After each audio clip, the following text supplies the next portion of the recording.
제 스스로 아빠와 살겠다고 선택한 아이였지만 자기가 아이를 보듬을 상황이 안 되는 것도 사실이었기에 아이들을 향한 윤정의 죄책감은 몹시 깊었다. 여자들의 웃음소리가 재영의 귀끝을 찌릿하게 만들었다. 윤정을 떠나 진료실로 들어온 재영은 어린 강아지의 건강 상태를 확인하는 간단한 검진을 하던 중이었다. 늘 하던 일을 하다 보니 실수는 없었지만 재영은 온전히 몰입이 불가능한 상태였다. 예진의 웃음소리가 크게 들렸고 그 뒤를 잇는 소리가 윤정의 것일까 재영은 구분해 보기 위해 안간힘을 썼다. 윤정이 핑이를 보며 안도의 미소를 짓는 것 말고는 재영은 아직 자신을 향한 윤정의 온전한 웃음을 본 적도 소리를 들은 적도 없었다. 재영은 대체 자신이 윤정에 대해 무엇을 왜 이렇게 궁금해하는지도 이해하지 못한 채 기계적으로 검진을 마쳤다. 검진이 오래 걸리지 않아서 재영은 다행히 윤정이 병원을 떠나기 직전에 그녀를 다시 볼 수 있었다. 재영은 검진을 마친 후 여전히 겁을 먹고 있던 반려견을 어르고 달래는 보호자를 리셉션 데스크로 안내하고는 예진과 마주보고 있는 윤정의 앞으로 서둘러 다가갔다. 어떻게 선생님? 그러니까 윤정이 떠나기 전에 얼굴을 봐야 한다는 마음만 가득했던 터라 뭐라 말해야 할지 미처 준비도 못한 재영은 자신을 힐끗 올려다보는 재영의 눈길에 덜컥 기가 죽었다. 대단한 말, 전문적이고 오래 기억에 남을 만한 말을 해서 깊은 인상을 남겨야 한다는 압박이 밀려와서 재영은 오히려 제대로 된 그 어떤 말도 할 수가 없었다. 보호자님, 그럼 내일 뵐게요. 핑이 너무 걱정 마세요. 네, 감사합니다. 선생님, 가볼게요. 윤정이 예진과 재영에게 차례로 고개를 숙여 인사하고 병원을 나설 때까지도 재영은 온전한 문장 하나 만들어내지 못하고 입을 벌리고만 있었다. 안녕하세요, 재영씨.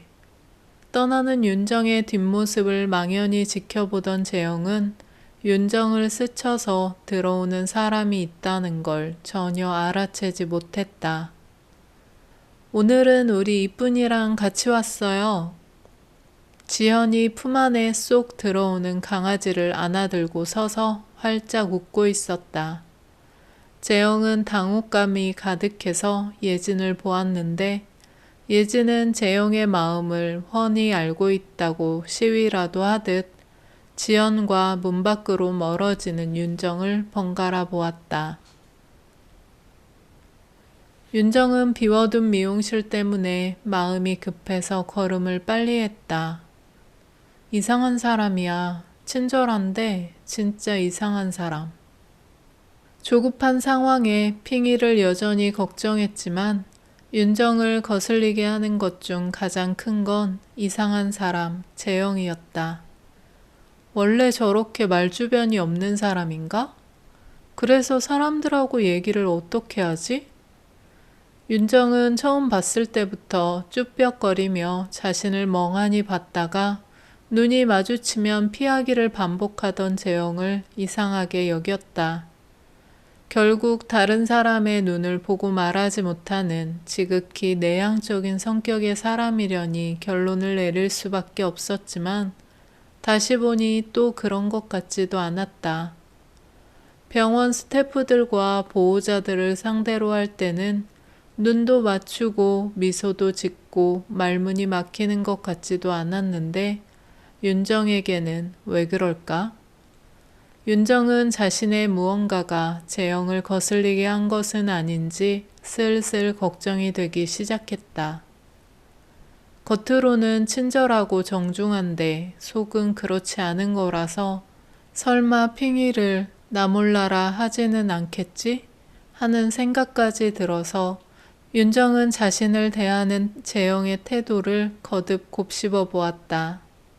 손님을 보내자마자 병원으로 바로 갔던 터라 속이 빈 상태여서 윤정은 본격적으로 항의에 나서기 시작한 배에 손을 얹었다.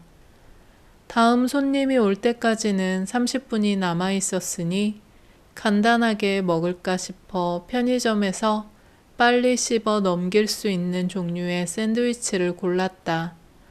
컵라면이나 도시락, 김밥을 먹으면 냄새가 날 것 같았고 빨리 먹으려다 체할 수도 있었으니 샌드위치로 허기를 누르는 게 최선이었다. 윤정은 샌드위치와 커피를 사서 들고는 재영을 생각하는 것과 더불어 병원을 나올 때 자신을 슬쩍 밀며 들어섰던 여자도 떠올렸다. 자신의 직업이 준 주의력으로 윤정은 여자의 찰랑거리는 단발머리가 얼마나 잘 관리된 비싼 머리인지 단번에 알아볼 수 있었다. 엄마! 머리는 생각으로 꽉 차고 속은 빈 상태로 살짝 숨이 차서 미용실에 도착한 윤정은 엄마 소리에 우뚝 멈춰섰다. 미용실 앞에 서 있는 아들 경준의 모습이 너무 낯설어서 윤정은 순간 얘가 누군데 나를 엄마라고 부르나 하는 생각을 할 정도였다. 2달 동안 얼굴을 보지 못한 경준은 그 사이 훌쩍 커 있었다. 중학교 1학년.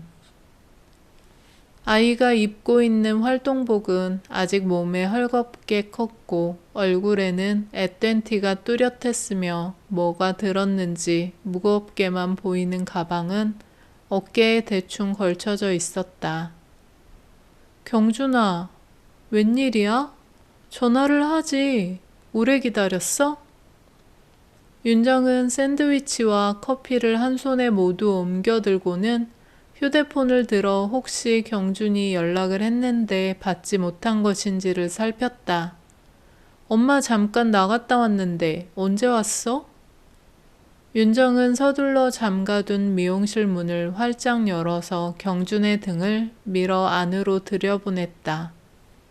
경준은 매사 감흥이 없어 보이는 사춘기 아이답게 미용실로 터덜터덜 걸어 들어가서는 가장 가까운 미용의자에 몸을 던져 앉았다. 윤정은 경준이 의자에 앉으면서 내버리듯 바닥에 팽개친 가방을 주워서 탁탁 먼지를 털어 창가 테이블 위에 놓고는 자신도 그 앞의 대기의자에 앉았다. 쥐고 있던 샌드위치와 커피가 손의 열기로 뜨끈해지고 있었지만 윤정은 그것들을 선뜻 내려놓지 못하고 의자를 빙글빙글 돌리고 있는 경준을 불안하게 지켜보았다. 경준아, 왜 왔어? 윤정은 가장 묻고 싶은 질문을 조심스레 던졌다. 경준이 살고 있는 전남편의 집은 윤정의 미용실과는 대중교통으로 30분이 걸리는 위치였고 학교의 거리도 비슷했다. 마음만 먹으면 못 찾아올 곳은 아니었지만 경준은 엄마를 찾거나 보고 싶어하는 아이가 아니었다. 엄마, 돈 좀 줘. 응? 윤정은 더 의아해졌다. 돈을 달라는 아들의 말은 윤정에게 새삼스럽지 않았다. 경준은 제 할머니나 아빠, 엄마에게 수시로 돈을 요구했다. 달라고 할 때마다 주면 안 된다는 걸 알고는 있어도 안 주는 게 마음 먹은 대로 되지가 않았다. 제 스스로 아빠와 살겠다고 선택한 아이였지만 자기가 아이를 보듬을 상황이 안 되는 것도 사실이었기에 아이들을 향한 윤정의 죄책감은 몹시 깊었다. 큰 돈을 주는 건 자제했지만 경준이 돈을 요구할 때 주지 않은 적은 없을 만큼 윤정은 사춘기 아들에게는 만만한 엄마였다. 하지만 메시지를 받으면 송금을 해줄 뿐 경준이 돈을 달라고 직접 찾아온 적은 없어서 윤정은 덜컥 겁이 났다. 돈이 왜? 응?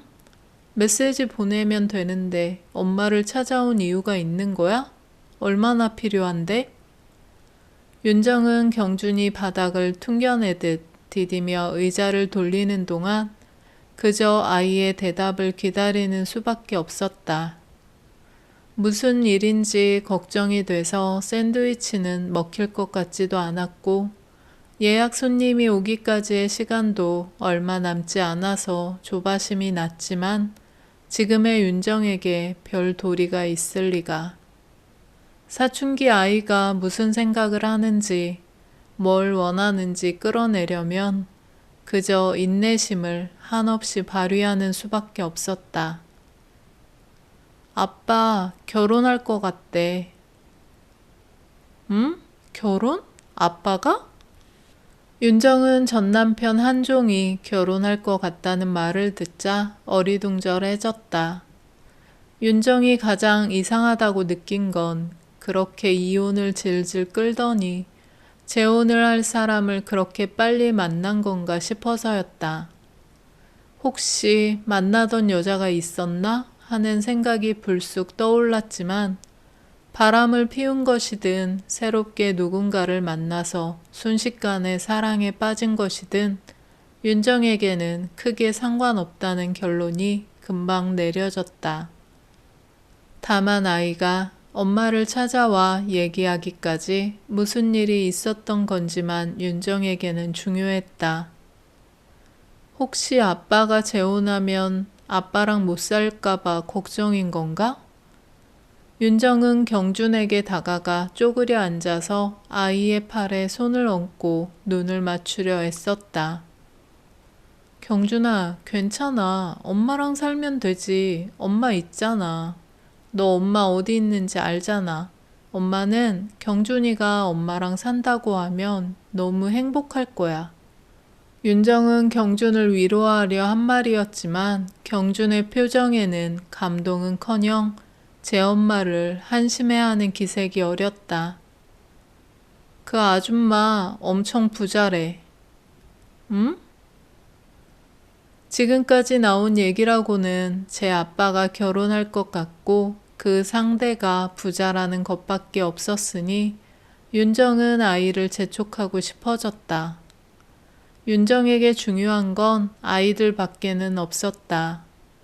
전 남편이 어떤 여자를 만나서 결혼을 하든 말든 어떻게 살든 말든 이제 더 이상 윤정은 알고 싶지도 않았다.